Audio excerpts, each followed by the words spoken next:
The Žemaitians, or Samogitians, believe that the environs of Beržoras have miracle-working powers. This is testified to by the story of the origin of the wooden Church of Beržoras and its predecessor, the chapel. According to the old legend told by the local population, a shepherd saw a picture of the Virgin Mary on the top of a birch tree. He informed the priest of the Church of Plateliai thereof, who brought the picture to Plateliai Church. However, the picture disappeared somewhere, and the people saw the Virgin Mary on the birch tree.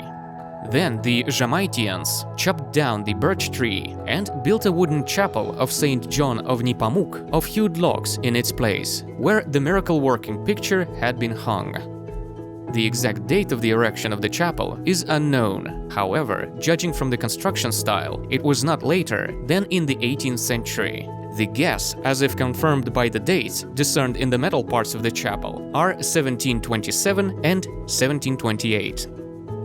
Soon, the present Church of Beržoras was built next to the chapel. Beržoras Church is exceptional in its architectural and artistic value. This is a masterpiece created by folk masters. The interior was created following magnificent European Rococo style, and the logs of the church were joined without a saw, processing spruce logs with the help of an axe only. The church has a cruciform form, with a three-sided apse and a turret in the center. A high roof prevails. Originally, it was covered with shingle, and only later, during the Soviet period, the covering was replaced with sheets of slate.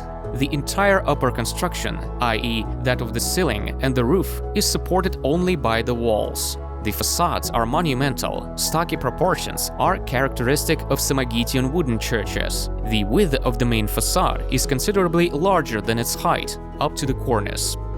The high altar is of Baroque style. 4 columns, between which there is a painting of the Mother of God, adorn the first tier of the altar. Miracle-working powers of the painting are testified to by 16 votive offerings, which were left there by the believers, whose prayers for health and other mercies were answered by the Mother of God in the course of years.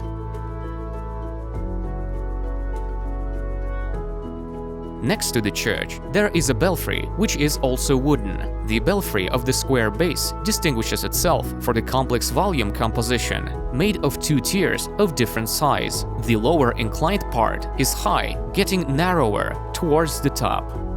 The chapel, dating back to the 18th century, is also attributed to the complex. It is of a rectangular plan, with corner cutting, narrowing at the end of the altar. It is a whole building consisting of 1 premise. The whole construction is supported exclusively by walls. The roof is high, covered with shingle, with open-work metal crosses at both ends. The sanctuary is surrounded by one of the most interesting old churchyards in Samogitia, which has been famous for its wooden crosses and small shrines since olden times.